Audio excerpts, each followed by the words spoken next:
Hello friends, અગાઉના લેક્ચરમાં આપણે વિદ્યુતભાર અને વિદ્યુતભારના ગુણધર્મો વિશે વાત કરી, જેમાં આપણે વિદ્યુતભારનું ક્વોન્ટમીકરણ અને વિદ્યુતભાર સંરક્ષણનો નિયમ જોયો. આજનો લેક્ચર એમસીક્યુની દ્રષ્ટિએ ખૂબ જ અગત્યનો રહેશે. આજના લેક્ચરમાં પણ આપણે વિદ્યુતભાર વિશે જ વાત કરવાના છીએ, જેમાં આપણે વિદ્યુતભારના અલગ અલગ સૂત્રો અને અલગ અલગ એકમોની વાત કરીશું, જેની મદદથી તમે એમસીક્યુ સોલ્વ કરી શકશો.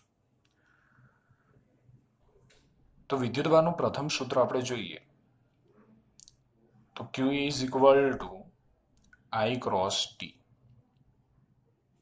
એટલે કે Q is equal two IT. T એટલે સમય, I એટલે વિદ્યુત પ્રવાહ અને Q એટલે વિદ્યુત ભાર થશે.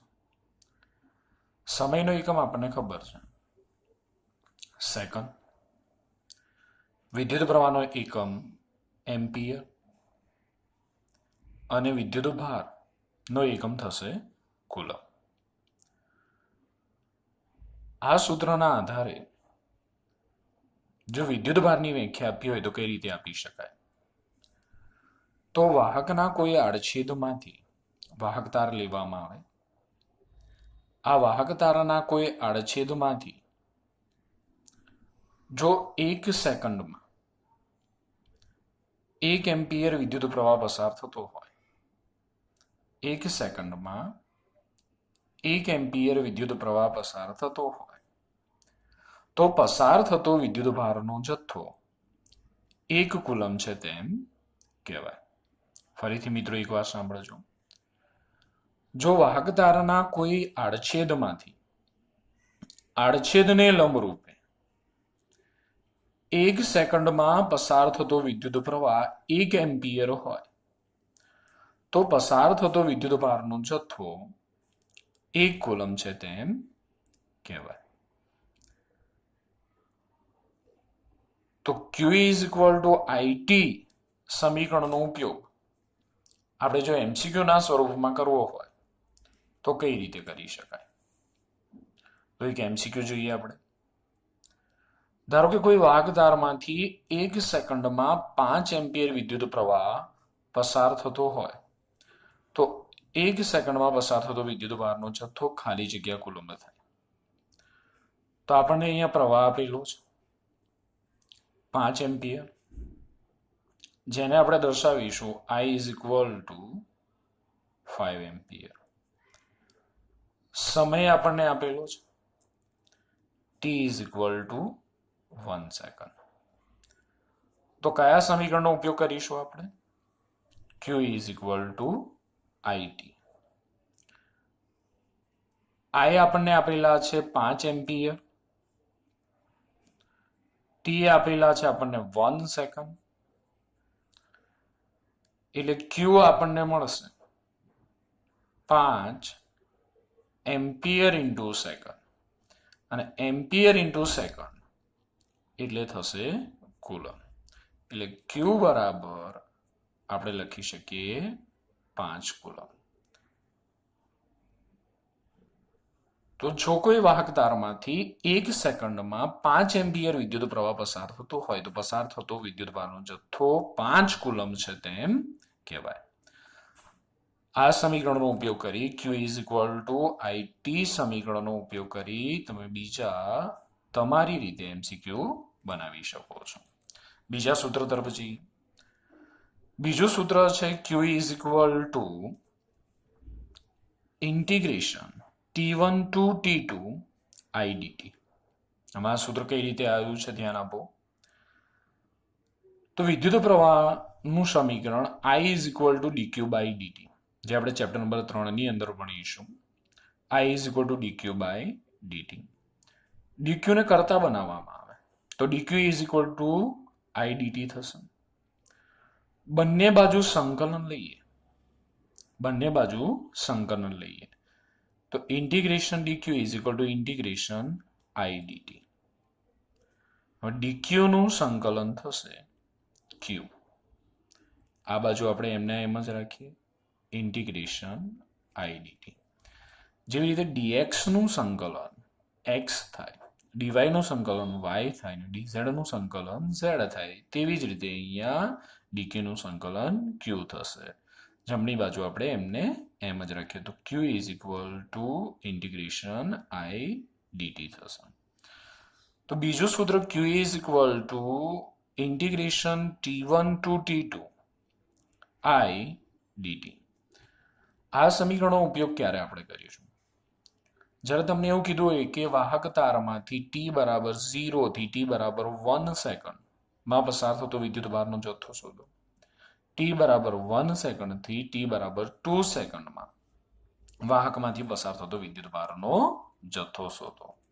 કેટલાક વિદ્યાર્થીઓ સંકલનને ભૂલી ગયા હશે, એટલે પહેલા આપણે એને યાદ કરી લઈએ. તો સંકલનનું સૂત્ર, બેઝિક સૂત્ર આપણને ખબર છે કે x⁴n dx નું સંકલન શું થશે? તો x⁴n dx નું સંકલન થશે x⁴n+1 બાય શું થશે? n+1 થશે.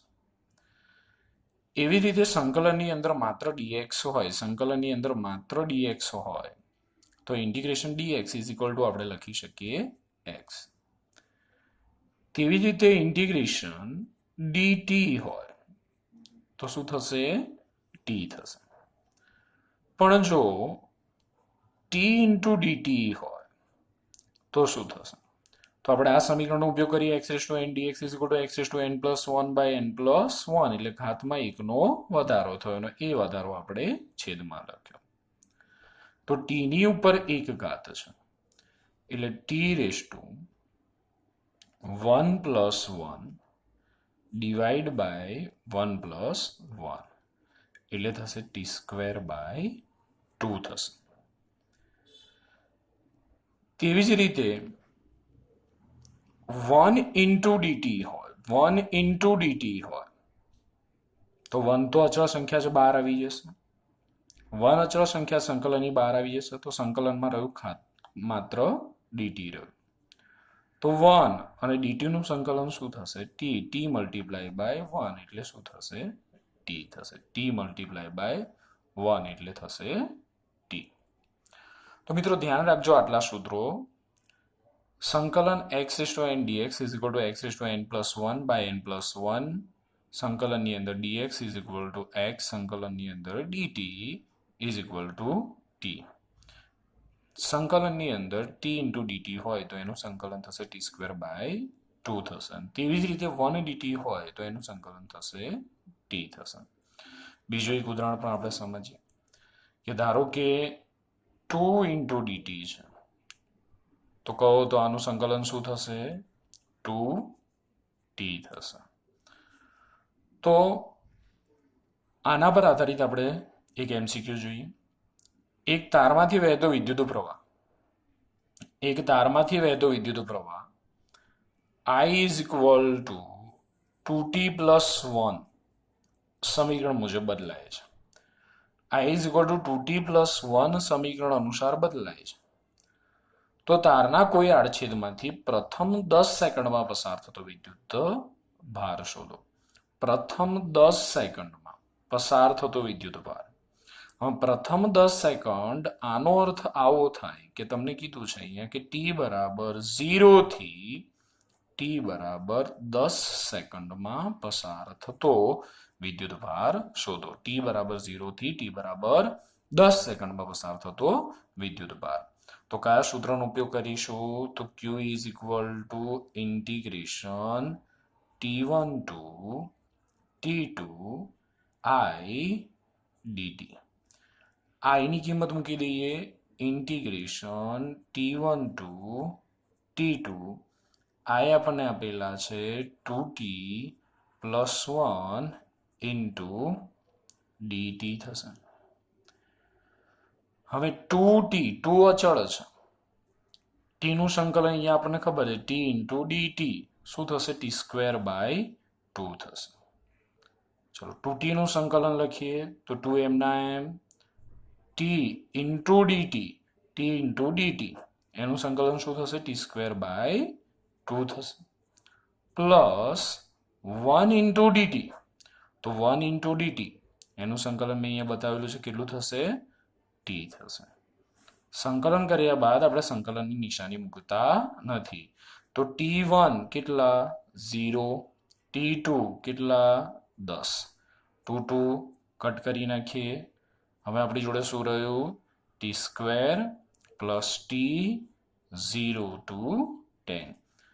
પહેલા આપણે ટીની જગ્યાએ ઉપરની લિમિટ, ત્યારબાદ ટીની જગ્યાએ નીચેની લિમિટ મૂકીશું. તો ટીની જગ્યાએ મૂકીએ 10 વત્તા 10, વચ્ચે નિશાની કઈ મૂકીશું? માઇનસ. હવે ટીની જગ્યાએ 0 મૂકીશું, 0 પ્લસ આ ટીની જગ્યાએ 0 મૂકીશું, શું થશે? 0 થશે.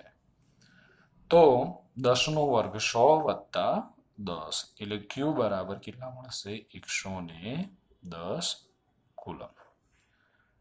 આ જ રીતે મિત્રો તમે અહીંયા રકમમાં સહેજ ફેરફાર કરીને તમે આવા દાખલા કે એમસીક્યુ જાતે બનાવી શકો છો. અહીંયા 2t પ્લસ ટી લઈ શકો છો, 2t² અથવા 3t² પ્લસ ટી લઈ શકો છો. અહીંયા મેં 0 થી 10 સેકન્ડ લીધી છે, તો તમે 0 થી 1 સેકન્ડ અથવા t=1 સેકન્ડથી t=2 સેકન્ડ લઈ ફરીથી પ્રેક્ટિસ કરી શકો છો. આગળ જોઈએ, બે સૂત્રો આપણે જોયા. પહેલું આપણે જોયું Q IT. વિદ્યુતભારનો એક એકમ થશે કુલમ અને બીજો એકમ કયો થશે? Ampere into second. બીજું સૂત્ર આપણે જોયું સંકલન વાળું, Q integration T1 to T2 IDT. વિદ્યુતભારના ક્વોન્ટમીકરણની અંદર આપણે જોયું Q plus or minus n, જે n એટલે આપણે પૂર્ણાંક સંખ્યા અને E એટલે આપણે એને મૂળભૂત વિદ્યુતભાર અથવા વિદ્યુતભારનો પ્રાથમિક એકમ અથવા આપણે એને કહીએ છીએ ન્યૂનતમ એકમ, જેની વેલ્યુ કેટલી છે? 1.6 × 10⁻19 છે. હવે આમાં પ્લસ નિશાની ક્યારે આવે અને માઇનસ નિશાની ક્યારે આવે? જ્યારે આપણને એમસીક્યુ પૂછાય ત્યારે પ્રશ્ન થાય કે આપણે પ્લસ ક્યારે લખીએ અને માઇનસ ક્યારે લખીએ. જો કોઈ પ્રક્રિયા દ્વારા કોઈ પદાર્થ પરથી ઇલેક્ટ્રોનને દૂર કરવામાં આવે તો આપણે પ્લસ નિશાનીનો ઉપયોગ કરીશું. પણ જો કોઈ પદાર્થ પર ઇલેક્ટ્રોન મૂકવામાં આવે તો આપણે માઇનસ નિશાનીનો ઉપયોગ કરીશું. તો સૂત્ર ધ્યાન રાખજો, Q plus or minus n. ચલો આ સૂત્ર પર આધારિત એક એમસીક્યુ જોઈએ. જો કોઈ પ્રક્રિયા દ્વારા ધાતુની તટસ્થ પ્લેટમાંથી ઇલેક્ટ્રોનને દૂર કરવામાં આવે તો ધાતુની પ્લેટ પરનો વિદ્યુતભાર કેટલો થશે? તમને તટસ્થ પ્લેટ કીધી છે અને એ પ્લેટ પરથી ઇલેક્ટ્રોનને દૂર કરવામાં આવે તો ધાતુની પ્લેટ પરનો વિદ્યુત ભાર, ધાતુની પ્લેટમાંથી 10⁻19 ઇલેક્ટ્રોનને દૂર કરવામાં આવે. સંખ્યા લખવાની રહી ગઈ હતી. કેટલા ઇલેક્ટ્રોનને દૂર કરવામાં આવે? 10⁻19. એટલે આપણને n આપેલો છે, 10⁻19 ઇલેક્ટ્રોન દૂર કરવામાં આવે તો પ્લેટ પરનો વિદ્યુત ભાર. તો હમણાં આપણે કયું સૂત્ર જોયું? Q plus or minus NE. હવે પ્લસ ચિહ્ન ક્યારે આવે? જ્યારે ઇલેક્ટ્રોન દૂર થાય તો આપણે પ્લસ ચિહ્નનો ઉપયોગ કરીશું. અને માઇનસ ચિહ્ન ઇલેક્ટ્રોન પ્રસ્થાપિત થાય કે ઇલેક્ટ્રોન મૂકવામાં આવે તો કયા ચિહ્નનો ઉપયોગ કરીશું? માઇનસ. તો Q n કેટલા આપેલા છે? 10⁻19 ઇલેક્ટ્રોન દૂર કરો છો, કયું ચિહ્ન મૂકશો? પ્લસ. ગુણ્યા E ની વેલ્યુ કેટલી છે? 1.6 × 10⁻19. તો 10⁻19 10+19 કેન્સલ કરી નાખીએ તો Q મળશે 1.6 કુલમ. તો ત્રણ સૂત્રો થયા. પહેલું Q IT, બીજું Q integration T1 to T2 IDT અને ત્રીજું Q plus or minus NE વિદ્યુતભારનું ક્વોન્ટમીકરણ. ચોથું સમીકરણ જોઈએ, Q is equal two ZE, જ્યાં Z એટલે જે તે તત્વનો પરમાણુ ક્રમાંક અને E એટલે મૂળભૂત વિદ્યુતભાર, જેની વેલ્યુ તમને ખબર છે 1.6 ગુણ્યા 10⁻19 કુલમ. તો કોઈ પણ તત્વને સાંકેતિક રીતે દર્શાવવું હોય તો કઈ રીતે દર્શાવી શકીએ આપણે? ZXE, જેમાં X એટલે જે તે તત્વ, Z એટલે પરમાણુ ક્રમાંક. પરમાણુ ક્રમાંક એટલે જે તે તત્વના પરમાણુમાં રહેલા પ્રોટોન અથવા ઇલેક્ટ્રોનની સંખ્યા, અને એ એટલે પરમાણુ દળાંક. પરમાણુ દળાંક કોને કહીશું? તો ન્યુક્લિયસમાં રહેલા પ્રોટોન અને ન્યુટ્રોનની સંખ્યાના સરવાળાને પરમાણુ દળાંક કહીએ છીએ. તો Q is equal two ZE પર આધારિત આપણે MCQ જોઈએ. MCQ કંઈક આવો છે, 8O16 ન્યુક્લાઇડ પરનો વિદ્યુતભાર શોધો. ન્યુક્લાઇડ શબ્દનો ઉપયોગ ક્યારે કરવામાં આવે? જો પરમાણુને બદલે માત્ર ને માત્ર ન્યુક્લિયસનો અભ્યાસ કરવામાં આવે તો એને કહેવામાં આવે છે ન્યુક્લાઇડ તરીકે ઓળખવામાં આવે છે. હવે 8 શું થશે? પરમાણુ ક્રમાંક, અને 16 શું થશે? પરમાણુ દળાંક. તો કયા સમીકરણનો ઉપયોગ કરીશું? Q is equal two ZE. તો ઓક્સિજનનો પરમાણુ ક્રમાંક થયો 8 અને E ની વેલ્યુ થઈ 1.6 ઇન્ટુ 10⁻⁹ થશે. તો 16 યાદ છે કેટલા થશે? 12.8 ગુણ્યા 10⁻⁹ કુલમ. આપણને મળ્યો ચાર્જ. તો આ 4 સમીકરણોનો ઉપયોગ કરી તમે બીજા અલગ અલગ પ્રકારના MCQ બનાવી આ 4 સૂત્રની પ્રેક્ટિસ કરો.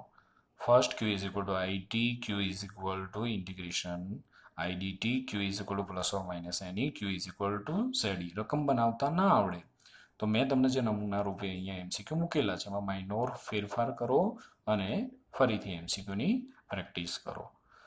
આગળ જોઈએ આપણે તો વિદ્યુતભારનો એકમ આપણે જોયો. ચાર્લ્સ કુલમની યાદમાં વિદ્યુતભારનો એકમ લેવામાં આવે છે કુલમ. અને Q is equal two IT પરથી એનો બીજો એકમ થશે એમ્પિયર ઇન્ટુ સેકન્ડ. એટલે વિદ્યુતભારના અહીંયા 2 એકમ થયા, એક કુલમ અને બીજો એકમ થયો એમ્પિયર ઇન્ટુ સેકન્ડ. CGS એકમ. તો વિદ્યુતભારનો CGS એકમ લેવામાં આવે છે ESU. ESU એટલે ઇલેક્ટ્રોસ્ટેટિક યુનિટ, અને એક બીજો એકમ છે EMU. EMU એટલે ઇલેક્ટ્રોમેગ્નેટિક યુનિટ. ફરી એકવાર સાંભળજો, 2 એકમો થયા ISU અને EMU. ESU એટલે ઇલેક્ટ્રોસ્ટેટિક યુનિટ અને EMU એટલે ઇલેક્ટ્રોમેગ્નેટિક યુનિટ. એક કુલમ, MCQ માટે બહુ જ અગત્યનું આ કન્વર્ઝન. એક કુલમ બરાબર 3 ગુણ્યા 10⁹ ESU થશે, અને એક coulomb is equal to 1/10 EMU થશે. ESU નું બીજું નામ સ્ટેટ કુલમ પણ થાય છે. ESU ને સ્ટેટ કુલમ તરીકે પણ ઓળખવામાં આવે છે, અને EMU ને AB કુલમ તરીકે પણ ઓળખવામાં આવે છે. ABC નહીં, AB કુલમ તરીકે ઓળખવામાં આવે છે. તો 2 CGS એકમો ધ્યાન રાખજો, ESU અને EMU. અને ખાસ આ કન્વર્ઝન ભૂલાય નહીં. 1 coulomb is equal to 3 into 10⁹ ESU અને 1 coulomb is equal to 1/10 EMU. વિદ્યુતભારના પ્રાયોગિક એકમો કયા છે? તો વિદ્યુતભારના પ્રાયોગિક એકમો થશે ampere hour. Ampere hour is equal to 3600 coulomb. અને બીજો પ્રાયોગિક એકમ લેવામાં આવે છે 1 ફેરાડે. અને 1 Faraday is equal to 96500 coulomb. Faraday કેપેસિટન્સનો એકમ છે, જે આપણે ભણીશું ચેપ્ટર નંબર 2 માં. વિદ્યુતભારના વિદ્યુતભારનો સૌથી નાનો એકમ સ્ટેટ કુલમ છે અને મોટો એકમ ફેરાડે છે. તો યાદ રાખજો દોસ્તો, પ્રાયોગિક એકમો કયા છે, સૌથી નાનો એકમ કયો છે અને સૌથી મોટો એકમ છે. વિદ્યુતભાર એક એવી રાશિ છે, તો વિદ્યુતભાર અદિશ રાશિ છે. વિદ્યુતભારનું પારિમાણિક સૂત્ર, તો વિદ્યુતભારનો એક એકમ આપણે જોયો એમ્પિયર ઇન્ટુ સેકન્ડ. એમ્પિયર પરથી A1 અને સેકન્ડ પરથી T1. તો યાદ રાખજો A1 T1. વિદ્યુતભારની હાજરી પારખવા માટે કયા ઉપકરણનો ઉપયોગ કરવામાં આવે છે? તો ઇલેક્ટ્રોસ્કોપ નામના ઉપકરણનો ઉપયોગ કરવામાં આવે છે. સ્થિર વિદ્યુતભાર શાનું નિર્માણ કરે છે? તો સ્થિર વિદ્યુતભાર માત્ર વિદ્યુત ક્ષેત્રનું નિર્માણ કરે છે. ગતિ કરતો વિદ્યુતભાર શાનું નિર્માણ કરે છે? તો ગતિ કરતો વિદ્યુતભાર, અચળ વેગી ગતિ કરતો વિદ્યુતભાર માત્ર ચુંબકીય ક્ષેત્રનું નિર્માણ કરે છે. સ્થિર વિદ્યુતભાર વિદ્યુત ક્ષેત્રનું નિર્માણ કરે છે. ગતિમાન વિદ્યુતભાર ચુંબકીય ક્ષેત્રનું નિર્માણ કરે છે. અને અચળ પ્રવેગી ગતિ કરતો